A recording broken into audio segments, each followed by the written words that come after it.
Vasudevaya. Om Namo Bhagavate Vasudevaya. Om Namo Bhagavate Vasudevaya. Om Namo Bhagavate Vasudevaya. So we are concluding the first chapter of Srimad Bhagavatam, first canto, questions by the sages, text number 23. And then I'm going to read the first two verses of chapter 2. Pruhi Yogeshwari Krishne Brahmanye Dharmavartmani Svankashtam Adunopete Dharmakam Sharanangataha.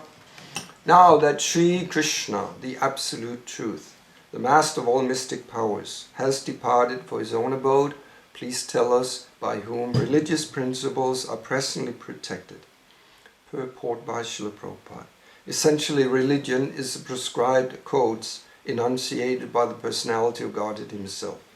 Whenever there is a gross misuse or neglect of the principles of religion, the Supreme Lord appears himself to restore religious principles. This is stated in Bhagavad Gita. Here the sages of Naimisharanya are inquiring about these principles. The reply to this question is given later. The Srimad Bhagavatam is a transcendental sound representation of the personality of Godhead, and thus it is the full representation of transcendental knowledge and religious principles. Thus end the Bhaktivedanta purports of the first canto, first chapter of Srimad Bhagavatam, entitled Questions by the Sages. Chapter 2. Divinity and Divine Service. Text 1. Vyasa uvacha iti samprashna sangrishto vipranang arauhamarshanihi pratipuja vachasteshang pravaktum upachakrame. Translation. Ugrashrava, Sudha Goswami, the son of Romaharshan, being pleased with the questions of the Brahmanas, thanked them and attempted to reply. Purport. The sages of Naimisharanya asked Sudha Goswami 6 questions, and so he is answering them one by one. Text number 2. Sutu Vacha Yang pravrajantam anupetam apeta krityam dvaipayano viraha khataro adyuharva putreti tan mayataya taravo binedus tang sarvabhuta hridayang munim anato smi. Sri Sudha Goswami said, "Let me offer my respectful obeisances unto that great sage, Shuddha Goswami, who can enter the hearts of all. When he went away to take up the renounced order of life, sannyas, leaving home without undergoing the sacred thread ceremony, his father, Vyasadeva, cried out to him, 'O my son!' Indeed, only the trees echoed in response to the begrieved father." Purport. The institution of Varna and Ashram prescribes many regulative duties to be observed by its followers. Such duties enjoin that a candidate willing to study the Vedas must approach a bona fide spiritual master and request acceptance as his disciple. The sacred thread is a sign of those who are competent to study the Vedas from the Acharya or the bona fide spiritual master. Sri Shukadeva Goswami did not undergo such a purificatory ceremony because he was a liberated soul from his very birth. Generally, a man is born as an ordinary being, and by the purificatory processes he is born for the second time. When he sees a new light and seeks direction for spiritual progress, he approaches a spiritual master to instruct him in the Vedas. The spiritual master accepts only the sincere inquirer as his disciple and gives him the sacred thread. In this way, a man becomes twice born, or a Dvija.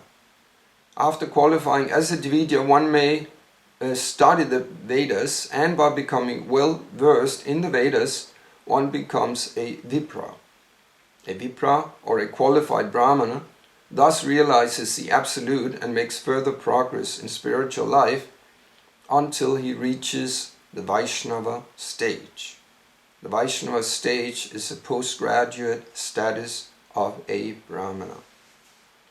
A progressive Brahmana must necessarily become a Vaishnava, for a Vaishnava is a self-realized, learned Brahmana.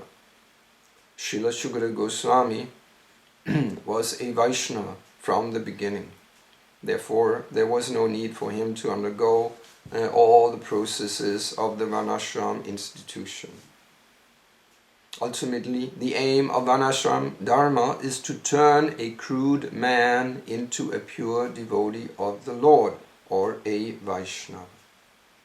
Anyone, therefore, who becomes a Vaishnava, accepted by the first-class Vaishnava or Uttama Adhikari Vaishnava, is already considered a Brahmana, regardless of his birth or past deeds. Sri Chaitanya Mahaprabhu accepted this principle and recognized Srila Haridas Thakur as the Acharya of the holy name, although Thakur Haridas appeared in a Mohammedan family.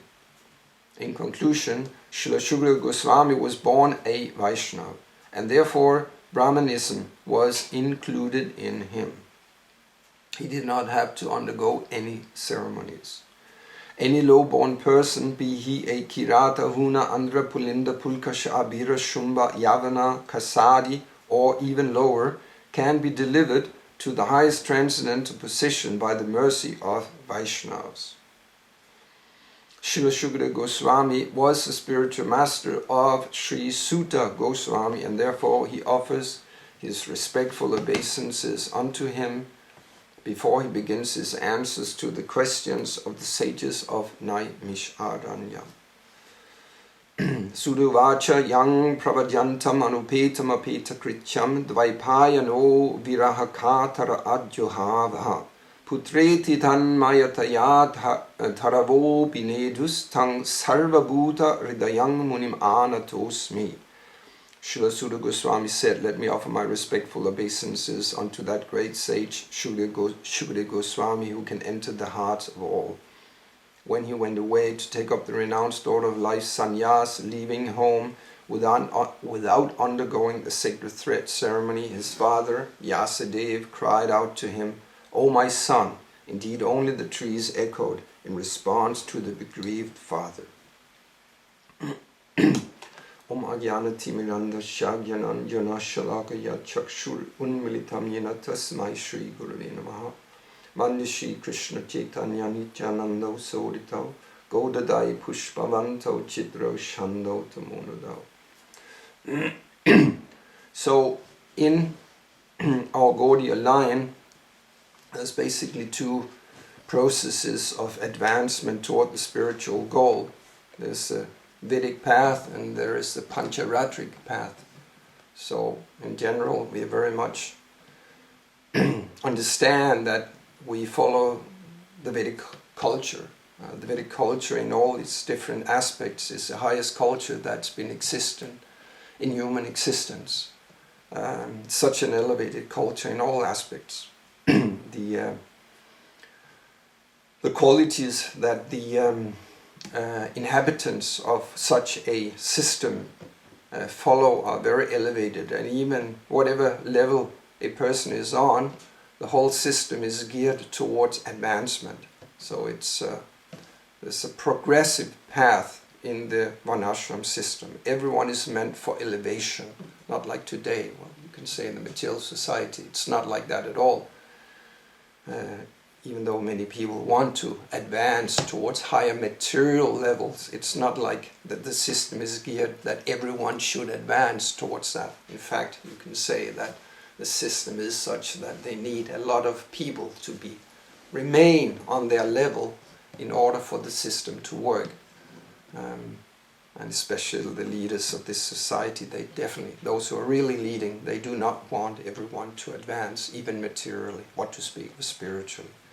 That's completely out of the question. But the Varnashram system, the Vedic system, was geared so that everyone should advance.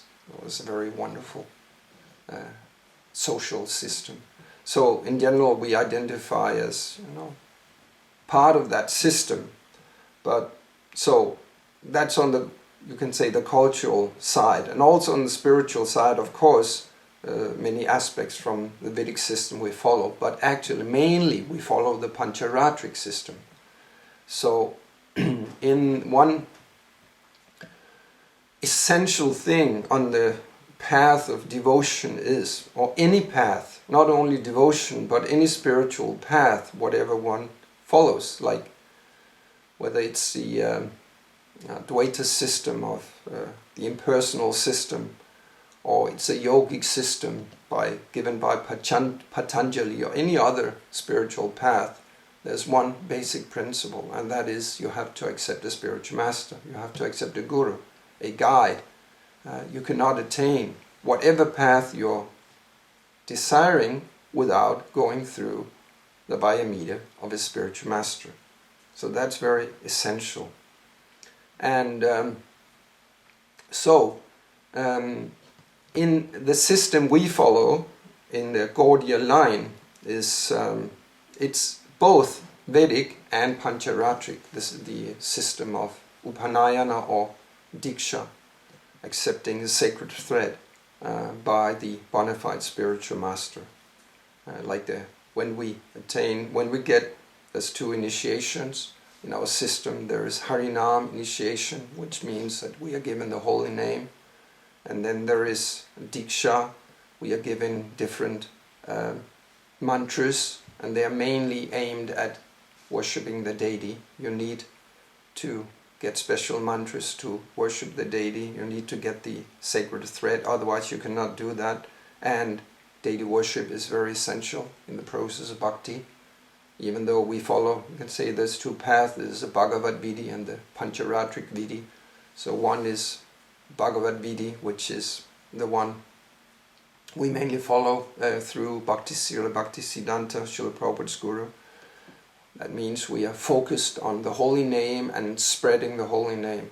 The Pancharatric Vidi is more focused on making advancement through deity worship, but both are very important, and there's 5 most important aspects of devotional service, and one of them is worshipping the deity.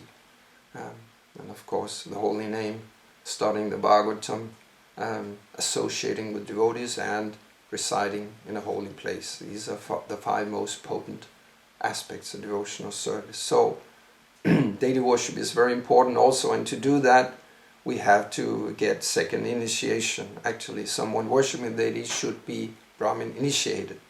Sometimes that general rule is transgressed due to time, place and circumstance, and also we know in this yatra it's done, and not to get too much into that subject, but in general you have to be what's called vidya, you have to be twice born, you have to be Brahmin initiated to do that. So that's very important. So we are doing, in the Gaudiya line, we are following both the Vedas and the Pancharatric system in the Gayatri and Diksha. When we chant the Gayatri mantra, which you are given when your second initiation, that's containing of 7 lines, and the first line of that is called the Brahma Gayatri. The Brahma Gayatri is very widely spread in India, and many different transcendentalists, they chant the Brahma Gayatri.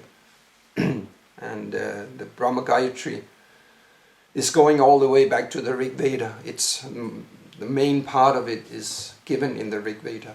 And there's several parts, not to get into too detail about Gayatri, but the first part is called Mahavriti. That's the Om Bhur Bhuva Swaha. So there's a seed mantra Om, and then you have a Bhur Bhuva Swaha. So that's not there in the Rig Veda, that's added in another place. So we chant that, then the rest of the Gayatri mantra is there in the Rig Veda. So many different people in India, even ordinary people, they know about the Gayatri mantra. But so it's not just knowing the Gayatri mantra, but you have to be given the Gayatri mantra for it to have potency. You know, that mantra is not like a static thing. I can just give you the mantra and it has potency. No, it has to come through the bona fide channels And we know the bona fide channel is through one of the 4 recognized sampradayas. And if it's not given by a bona fide spiritual master who's a link in that chain, then the mantra won't have any effect. It's also explained, sampradaya viniha ye mantras to nishpala spriha, nishpala. No fruit, no result is given if it's not received in the proper chain. So it's not just finding whatever shastra, whatever book about Indian Hindu culture, and here's a Gayatri mantra, now they start chanting it. It won't have that effect. It may have some little effect because you have Om, the impersonal representation of the Supreme Lord. So chanting Om, Omkara, that has some effect. But the real effect is given when you receive it in the proper way. That's a mystical, you could say, process of mantra. So it has to be given by a proper spiritual master to have potency. So the first line is Brahma Gayatri, that's in the Vedic line. But the rest of the Gayatri mantra we chant in the Gaudiya line, that's from the Pancharatric system. So Pancharatra, Pancha means 5, Ratra means, it has different meanings, but it's meaning here knowledge. So 5 different kinds of knowledge in the Pancharatric system. So it came after the Vedic time. It's very, very ancient. So we know there's stated differently. There's 108 Pancharatras. And another place it's stated there's 200 or more Pancharatras. So there's a lot of scriptures.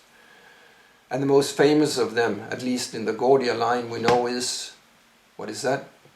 Pancharatra. It's called Narada Pancharatra, right?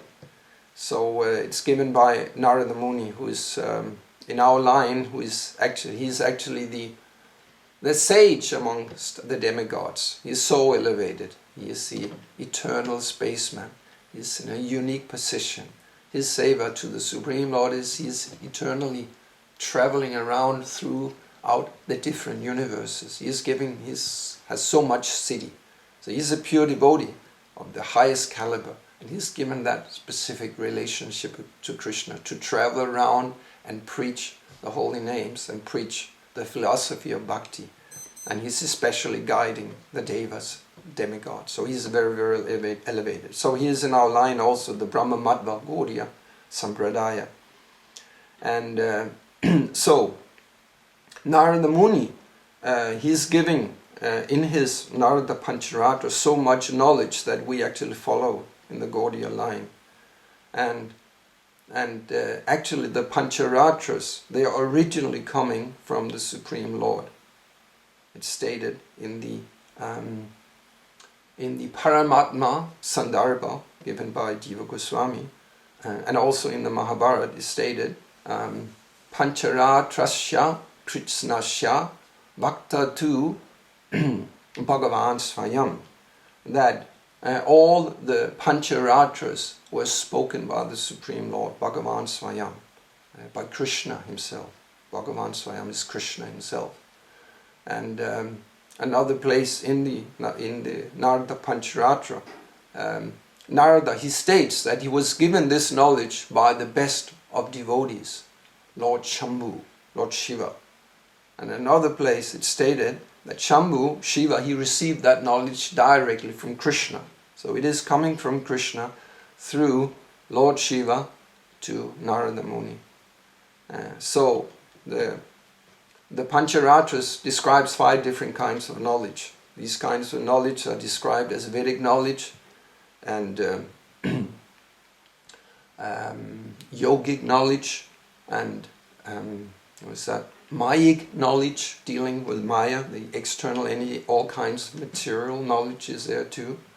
And then it's Mukti, the impersonal path of Kaivalya, of impersonal liberation. That knowledge is given there, Jnana. And then it's Bhakti, knowledge of the eternal relationship with the Supreme Lord. So these are the 5 kinds of knowledge given there. So Pancharatra has a great influence in our process, and actually the major part of what we are given is from the Pancharatras and not the Vedas. So that's related, that's how it's related. Now, Brahmanas and Vaishnavas, this is a big topic. So, the Brahmanas, as we know, it's the highest varna in the social system of varna and ashramas. There's the Shudra, the Vaishya, the Kshatriya, and the Brahmanas. The Brahmanas, the highest, they are described as being the head of the social system, the intelligence. And we know a head. In the body, all the parts of a body, they're very, very essential. We can't function properly without having hands and legs, but we can exist without hands and legs. And actually you can exist just by the torso and the head. It's possible to keep life there, but you're completely limited. You have to have people do everything for you if you have no hands or legs. But some people are actually living like that. So not a very nice situation. So in order to function properly, you need all the parts of the body. You need all the fingers, everything. So it's all very important, but of it all, relatively speaking, the head is the most important, because without the head, there's no life. You can't function at all. So that's how the Brahmanas are considered, according to the other Varnas. So the Brahmanas are so essential for the system to function properly, to get the right direction. In modern society, the Brahmanas, if you can say there's still some Brahmanas, they have been completely corrupted. And the Brahmana means Brahmana Titi Brahmana, someone who knows Brahman, who knows about the spiritual existence. And the role of the Brahmana is to give knowledge to all the other members of society. And the Brahmana is a very elevated person. The qualities of the Brahmanas is described in the Bhagavad Gita 1842. Shamo Damas Tapashaucham Kshantir Arjavam Evacha Jnanam Vijnanam Astikyam Brahma Karma Svabhavajam. Very elevated qualities. It's, Shamadama, it's translated both as controlling the mind, controlling the senses. In this verse, it's translated as peacefulness and self-control. Peacefulness, when you control the mind, you can become peaceful. And the mind is flickering all over, giving so much disturbance, there's no peace. And so many people in this world today, they're suffering greatly due to mental problems and depression.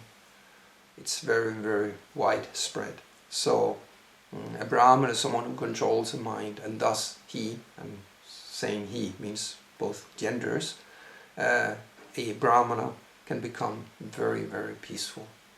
And then he controls his senses, self-control. He's not allowing the senses to dictate what he should do. He is in control of the senses. Shamadhammas tapa, he is austere. Austerity is in wealth of a Brahmana, it's said. Generally people do not very much desire austerity.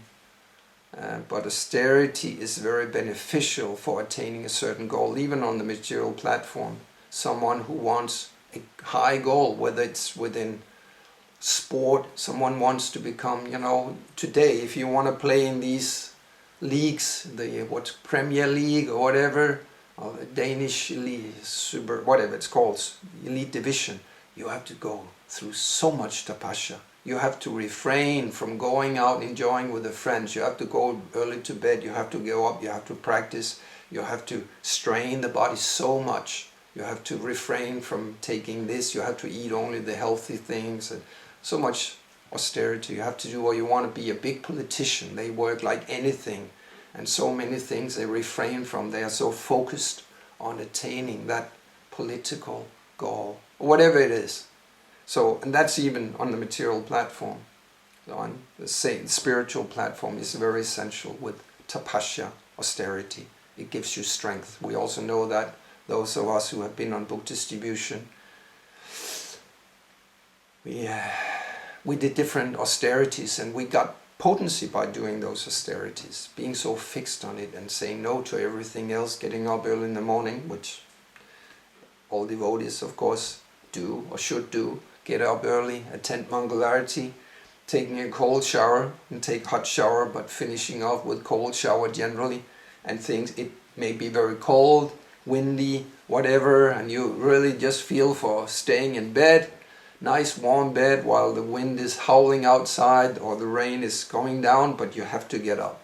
That's the Vaidhi process. Whatever you feel like, you do it. You act on the basis of intelligence. So you get up. So that's an austerity. And worship the Lord early in the morning. But by doing it, you get strength. And we can feel every day we get here, we get the strength. You get spiritual strength by doing that tapasya. And there's so many different kinds of austerities. So these are some of the qualities of a Brahmana. And of course a Vaishnava too, but we're speaking now about the Brahminical qualities. And then a Shaucham, he's very clean. A Brahmana takes shower in these, of course, generally speaking about India, but 3 times a day, especially when you're in India and very hot. So, and you take a shower every time you've been to the big bathroom, doing big toilet. That affects your consciousness very much, so you take a shower. So the Brahman is very clean, and his surroundings, things are kept very clean. If this is very dirty, that's not a sign of, definitely not a Brahmana, and also even not of Vaishnava qualities. The ashram has to be clean. We have to keep it because it affects the external surroundings, affect our consciousness very much. You get into a dirty place. I heard like Prabhupada, whatever, Mayapur, somewhere in India, he went into the bathroom, it was very dirty. And Prabhupada was very annoyed about it, and he chastised them. You cannot leave it like that. So things has to be clean, both personally and externally, our surroundings. Kshantir, the Brahman is very tolerant.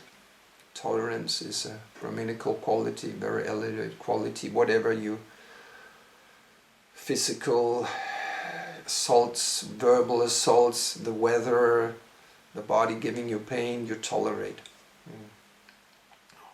And then Kshantir, Arjavam, honesty. Brahman is very honest, he always speaks the truth. He's also having this simplicity, he's not duplicitous, he doesn't think what can I do, what should I do, how should I say it, just very boldly speaking the truth. And so you never get into problem if you speak the truth. And people find out, so many people today lie, especially politicians. You cannot trust them at all. They say one thing and then next moment they turn around. We just saw that recently in domestic politics here in Denmark.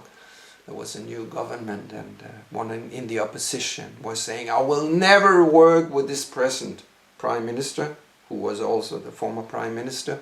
Will never get into, her and do that. And then he just turned around, and all through the election campaign he was stating this, no, we're never going to do that.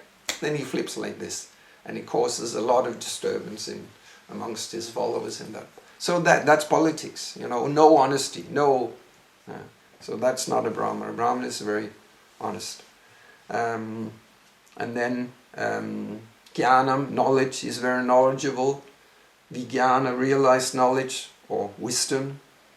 And then he's very religious. So these are the qualities of Brahman, very elevated. And so a Brahmana is a very elevated position, and people in the Varnashram system, they are gradually, by following their particular duties, whatever they are, whether a laborer, a Shudra, or a businessman, farmer, Vaishya, whatever, by following the rules of their particular order, they will gradually elevate. Next lifetime they will graduate to a higher position, even though they are not really engaged in spiritual life. And when they get to the Brahmana platform, then they are engaged in Brahman. They are on the spiritual platform, whatever process they follow. And then, of course, someone who is engaged on the impersonal path. We know also from the Bhagavad Gita, how is that? Manushyanam sahasristu kashtit yada sitaye. It's very, very rare to find a Vaishnava. So someone who attains, is that someone who strives for perfection? Is that verse? Another one?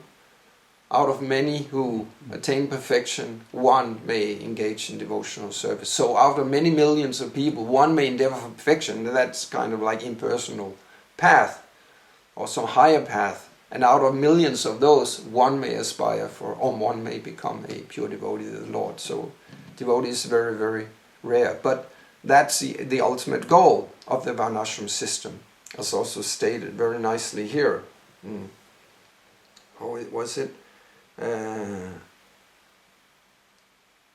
It stated that ultimately the aim of Varnashram Dharma is to turn a crude man into a pure devotee of the Lord. So the ultimate goal is to become a devotee of the Supreme Lord. And everything else are steps on that path. So in the Vedic system, it's not so easy to become a Brahmana. We know that only the three higher castes, the Brahmins, Kshatriyas and Vaishyas, they can become twice born. And it's also stated that actually strict Vedic principles will only accept someone born into a Brahmin family as a Brahmana. So, however this is actually, because we know that Kshatriyas and Vaishyas also become Dvityas and accept Brahminical initiation or Upanaya. They accept Upanaya, the sacred thread, but they're still acting within their respective castes and thus making advancement. But so it's hard to become a Brahmana. But in the present Kali Yuga we are living, it's everyone, Kalo Shudra Sambhava, it's stated in the Skanda Purana, everyone is born a Shudra. It's very hard to become a Brahmin.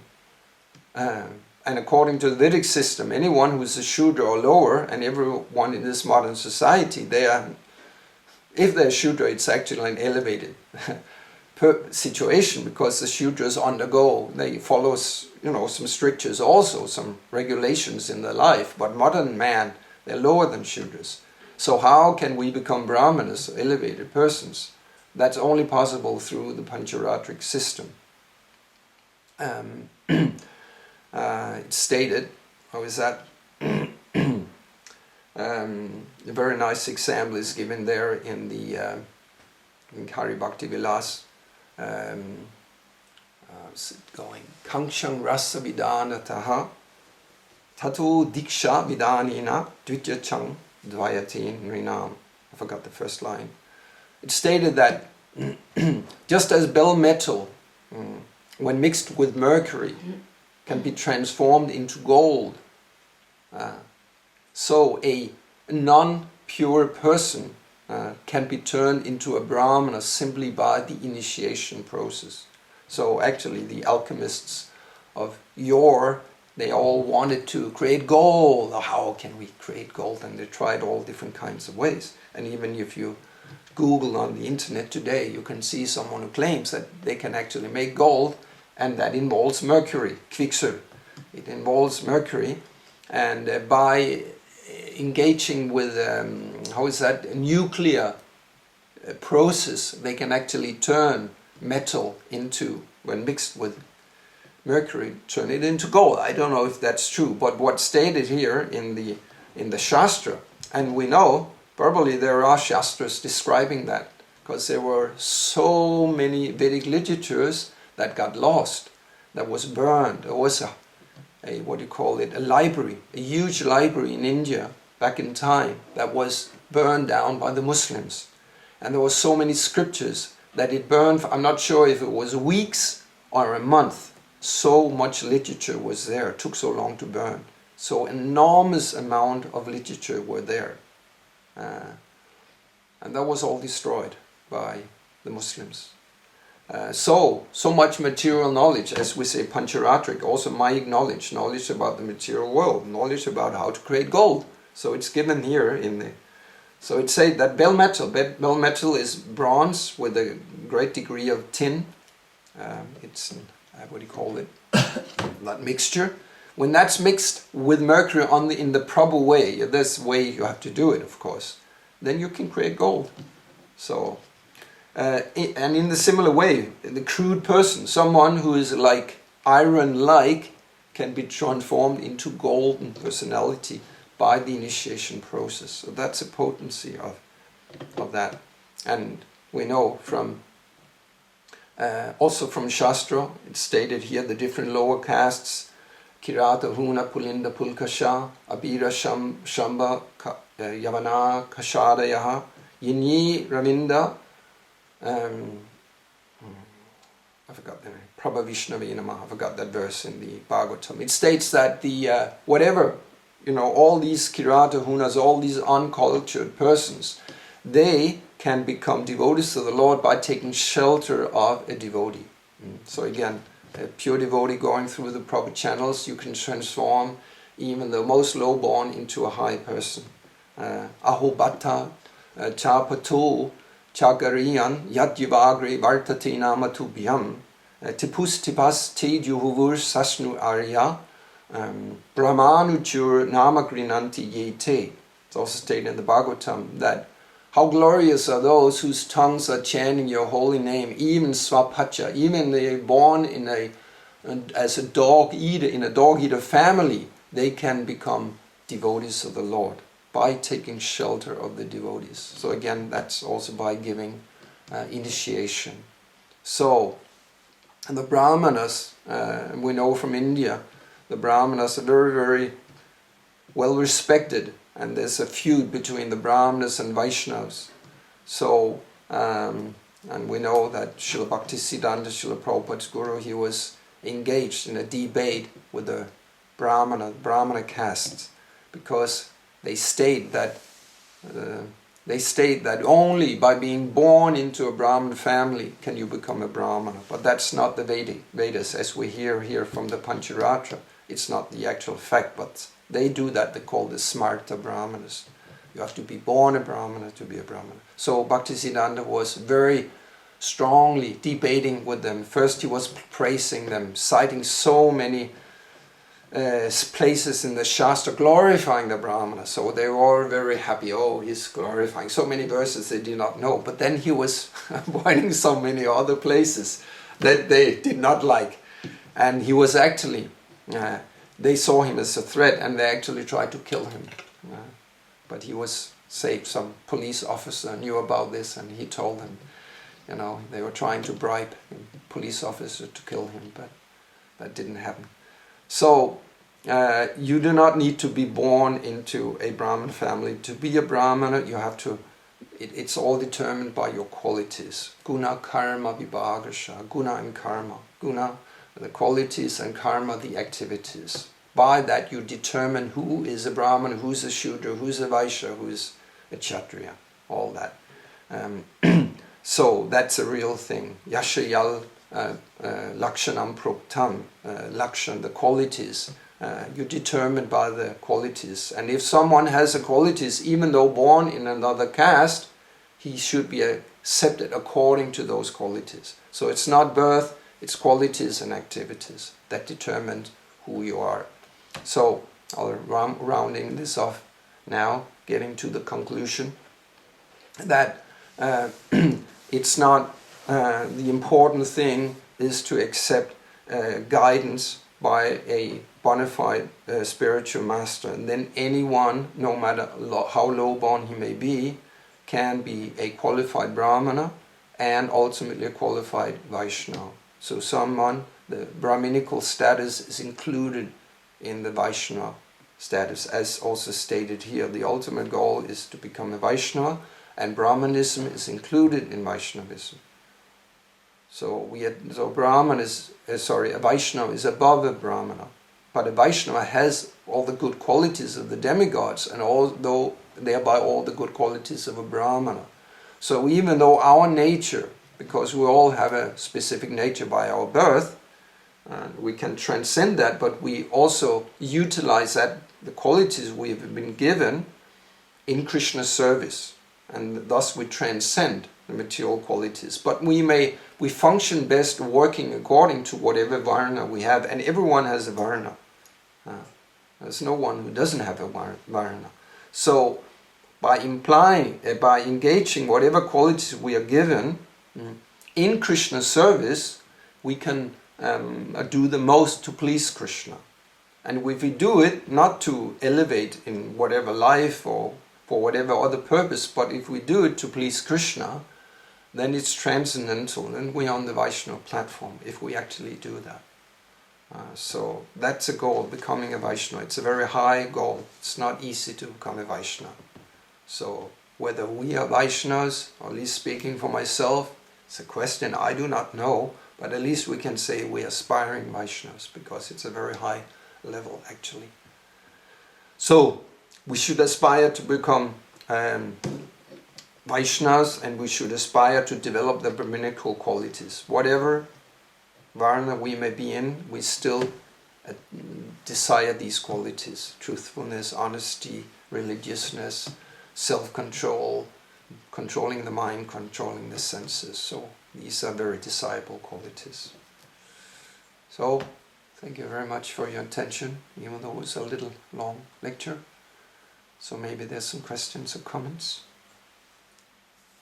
Prabhuji? Prabhupada mentioned in the purport that Vaishnava is automatically a Brahmana.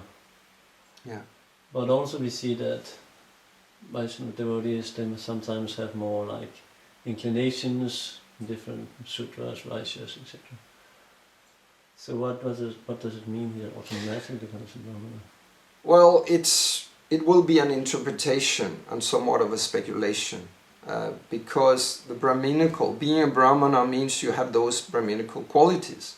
Now, someone may be a Kshatriya by nature, or whatever, but if the Vaishnava has these Brahminical qualities, he's a part of Vaishnava life. Whatever your Varna is, a Vaishnava has these qualities.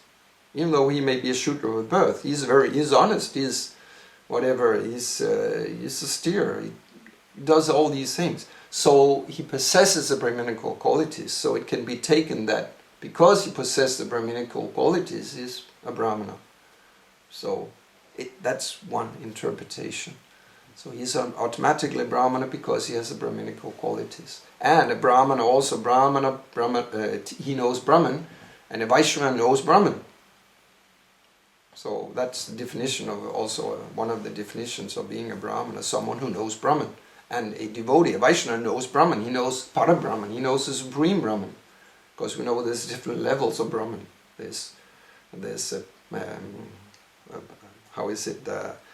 Brahmiti, Paramatmiti, Bhagavan iti Satyati. There's the impersonal Brahman, there's the localized Brahman, and there's the Bhagavan Brahman, the highest aspect. So the Vaishnava knows Parabrahman and the other Brahmins too. So thus he is a Brahmana. That's how I interpret it. Yes. Returning on the subject of women and their subservient nature to men, I'd like to ask about the Varna, because some women apparently think that they can choose their own Varna disconnected from both their father, family and husband. So can you comment on this? Because Varna is considered when marriage is ahead, yes? So the Varna of the woman should be according to the man, the future man. So that must be decided up, from the family, and that dictates what the husband of that family, the father of that girl, will be doing. Yes. So then, if she's married to a man of a lower Varna, she will inherit that Varna from her husband. There's and so forth. Yes, in the Vedic system. And higher as well. Mm. The primary, they do it according to astrology and due to observance of the natures of the young man and the boy and girl, and then they do it on that basis.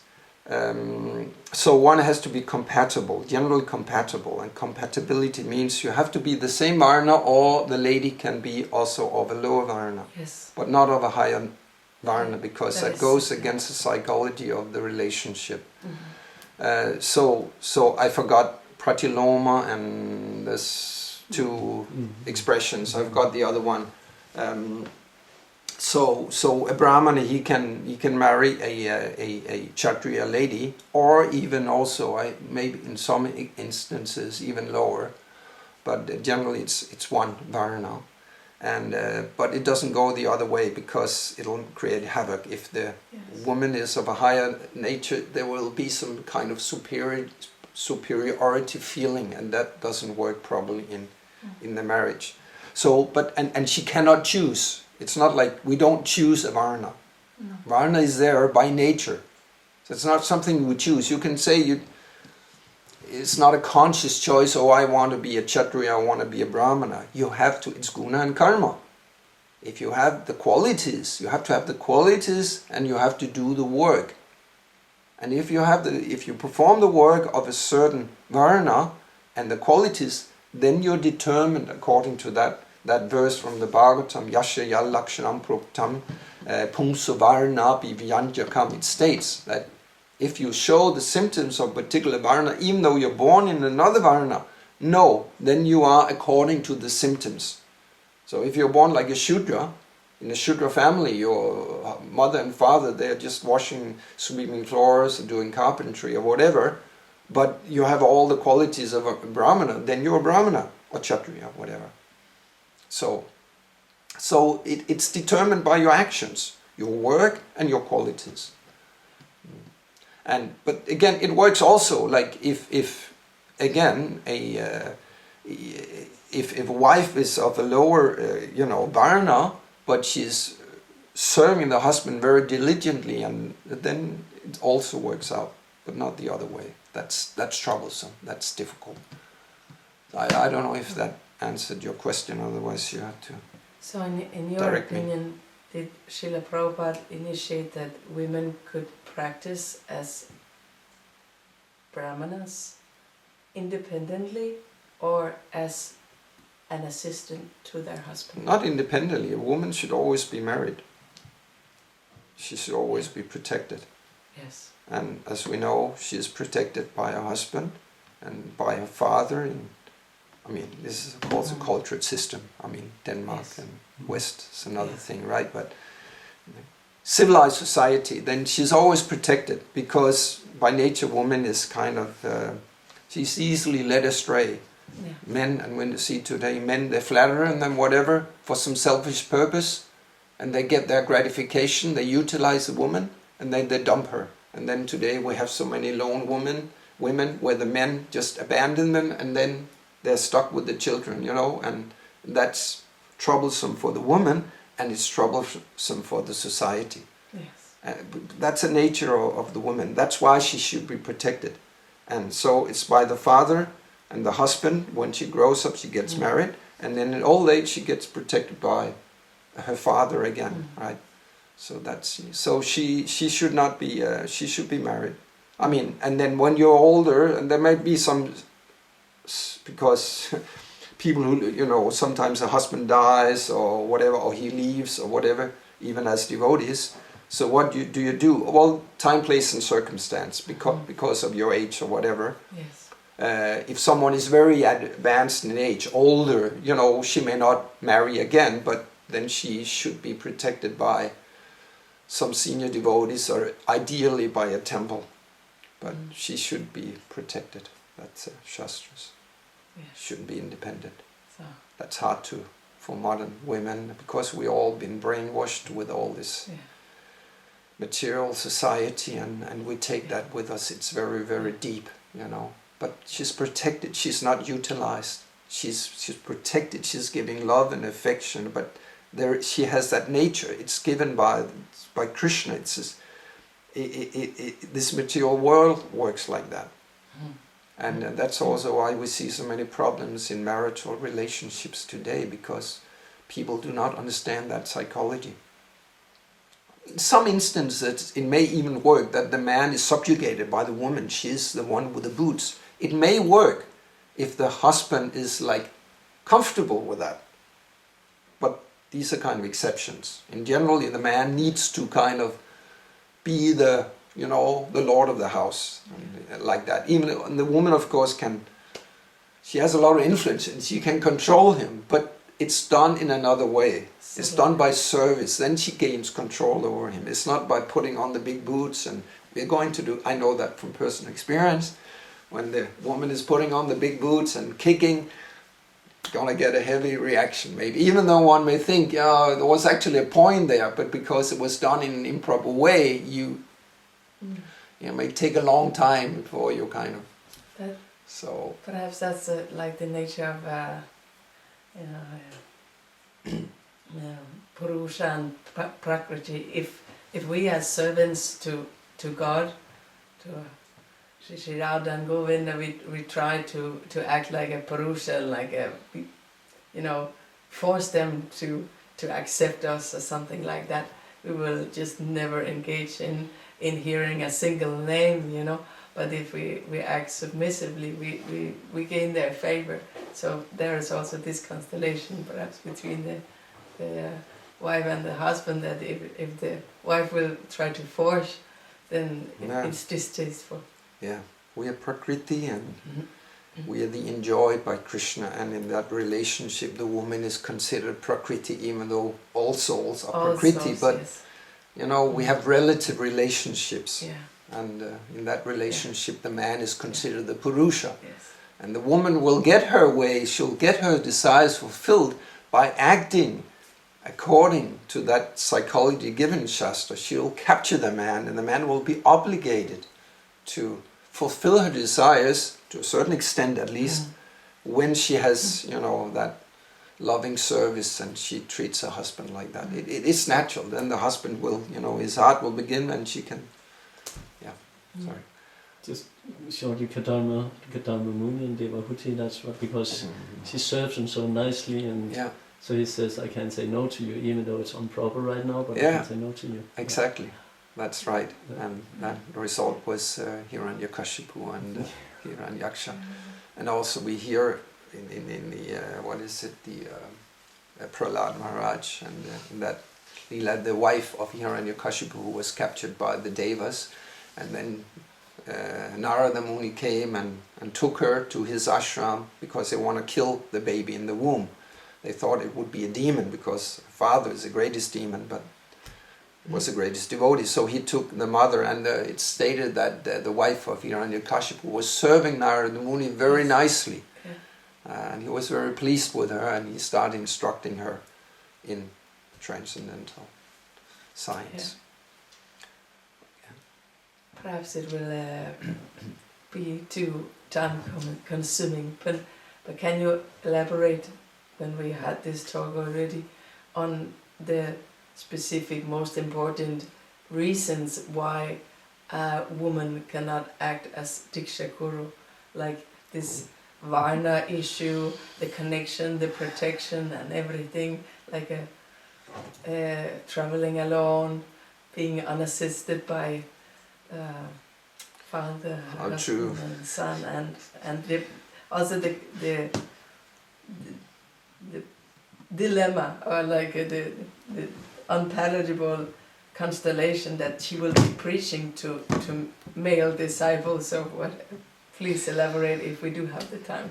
I'll try to do it very short. It's a very controversial subject. It's very necessary. But you are bringing up very valid points. So this is such a controversial subject that it's creating a great schism in the Vaishnava, the broader, or at least in the ISKCON society, because you have proponents of the it was called female Diksha gurus, now called Vaishnava Diksha gurus, ladies becoming Diksha gurus. Now, so many places, Prabhupada, it's not clear, because it is difficult to understand, because there are definitely places where Prabhupada, he kind of states that all the disciples should become gurus and like that. But I have not, to my knowledge, I have not seen anywhere where Prabhupada say they should become Diksha gurus. Because we know there's basically two kinds of gurus. There's Diksha gurus and Shiksha gurus. Those who give formal initiation, the Diksha Guru, and those who give instruction, Shiksha Guru. So, Shiksha Guru is for everyone. Everyone can become a Shiksha Guru, give instruction. and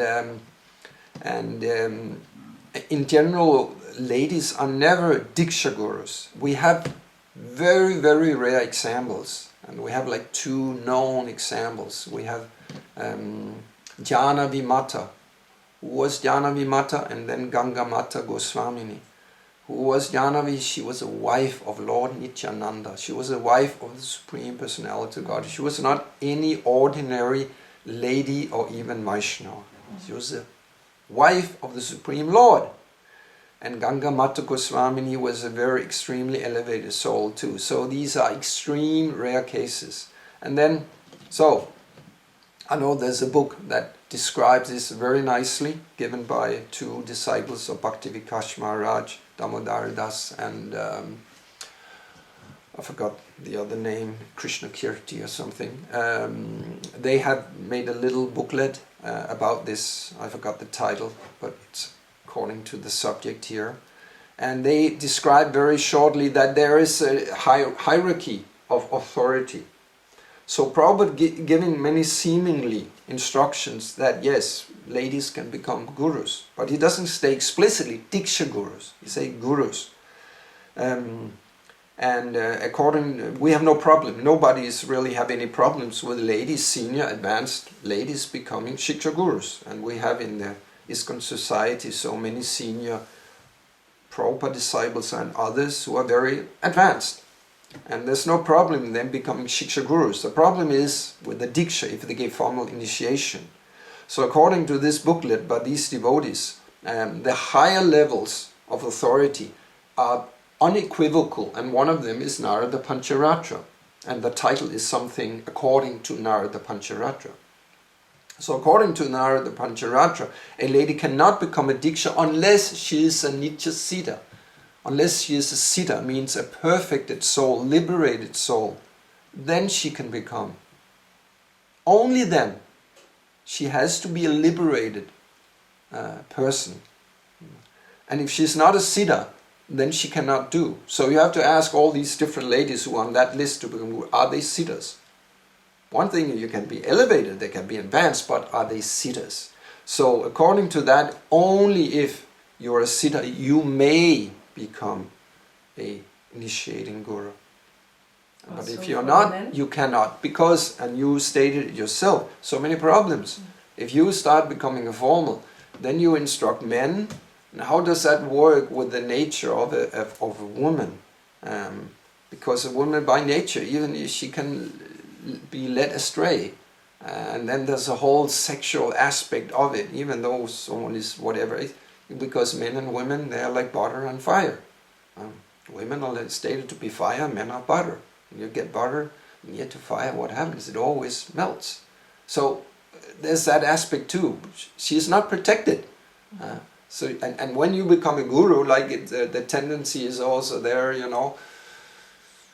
the illusory energy, I'm so great now, I'm a guru, I'm a spiritual master, I have all these followers, and then pride may set in. So it's simply incompatible with the nature of ladies, and there's no, it's not in any tradition. It's stated somewhere in, I heard, that there are some devotee lines where women are accepted as spiritual master, but I also heard these are not bona fide lines, because we know there's 13 recognized Apasampradayas. They're seemingly Vaishnavas, but they are not Apasiddhanta. They don't follow the actual Siddhanta conclusion. So they are led astray. So that doesn't count for actual proof. So in any bona fide tradition, you do not find that women are gurus. It creates havoc. And now, I just saw recently, I mentioned to you the other day that Bhakti Vikash Maharaj was stating, on the basis of this schism, regarding whether women can become Diksha Gurus, he stated that maybe it's time for ISKCON to split officially into 2. So this is the problem it entails when you do that. India, they don't want to accept it. No. So it creates a lot of problems. Why do you even want to do that? Why do you aspire? What is that? I want to become a guru. It's not according to, someone may become a guru, but on the instruction of that person's spiritual master. It's not something you really want to do unless It's a big responsibility. And why, especially as a woman, when it's not in the tradition, why do you aspire for becoming guru? It's something is not ringing right there. So it's problematic. Problematic. They would also leave their family. It's said that they should be, engaged also in bringing up the grandchildren and everything. The grandmothers, the mothers, they will leave the family and go astray and travel like a sannyasi. It is really against all good descriptions of how a woman should engage herself. No protection when you're guru. Don't think that the GBC will protect you or someone. No, there's no protection. Even Srila Prabhupada's mother, she weren't really seen outside the home, and how degraded today women live and going to work every day. But then from this, that the Karmi society will propagate this, yes, of course, but the Vaishnava communities, that they will propagate that now we need female Diksha gurus traveling like sannyasinis and preaching to male all over the world, being unprotected. We see the obvious results. It creates problems, a lot of problems. And you see by the example, I'll finish now, I'll round it off now, time-wise, that example of someone in recent time that was very elevated. You see Prabhupada's sister, Pishima, she was initiated, she was a god sister of Srila Prabhupada, she was a disciple of Srila Bhaktisiddhanta, very elevated soul. And see her example, she was physically very old, and she was very old in spiritual life. She was always a menial servant to everyone, just cooking, pleasing everyone by her motherly nature.